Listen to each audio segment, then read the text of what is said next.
Hi guys, it's Mark Zickery, Mr. Sci-Fi, also known as Mark Zickery of Space Command, and I'm in Binghamton, New York, the birthplace, well not the birthplace, but the hometown of Rod Serling, and they have flown me here as a guest of honor at the Serling Fest, and it is a lovely, lovely warm day here in Binghamton, and I am going to be speaking tonight and signing copies of the Twilight Zone Companion this afternoon, and I've been catching up with Anne Serling and all these other wonderful people who've written books about Rod and the Twilight Zone.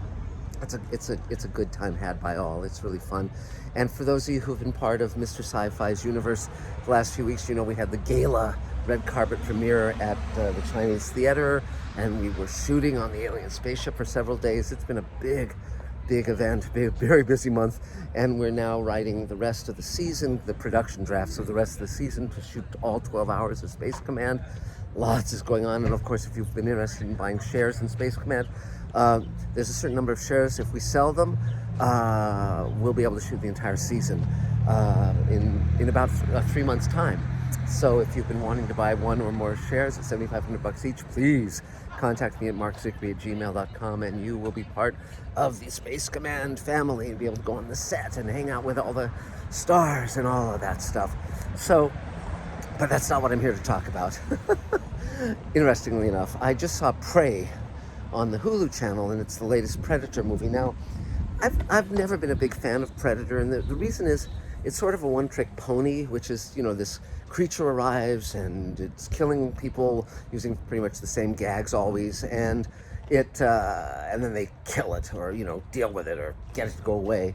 And you know, it's always been sort of, okay, well, you take a muscular guy, and you give him like sort of this crab face, and done. And sort of like, well, he has the body of a human being and the head of a crab. It's like, okay, well, that's not the best design aesthetic ever. I mean, it doesn't compare at all with Giger's Alien, which is a brilliant design. But okay, so the first Predator with Schwarzenegger was fun, goofy fun, and the other, I've seen you know, pretty much all of them. One way or another, but they were always kind of like, well, that could have been better. And part of the problem, of course, is that you establish an alien race that has spaceships and so forth, but you don't get into the personalities of who these guys are. Now, maybe they've done that in the novels or comic books. I haven't checked those out, but it's sort of like, okay, well, we're gonna watch them kill people until somebody figures out how to kill it. But this new one, I think, is a lot better. It's set in 1700s, and it deals with the Comanche Indians and the French trappers, and it's got a wonderful lead and a Native American actress. It uses Native American actors, and I liked it a lot. I thought it was great, and they've actually dubbed it, which I don't think they've aired this yet, but I've heard about it, which is, while the movie's primarily in English with some French and some Comanche spoken, there's a version that they've dubbed entirely into Comanche, and I'm going to definitely hunt that down and watch that. That sounds like a lot of fun. But the coolest thing is, first of all, it's gorgeous to look at. The vistas are great. It's different setting and different characters and different weaponry, of course, used by the humans, because it's, you know, 1700s. And I liked it because it humanized the characters. They weren't like Indians. They were just people. And that's what you know, TV and movies are empathy machines. And the more you feel the commonality, the human commonality of people, the better.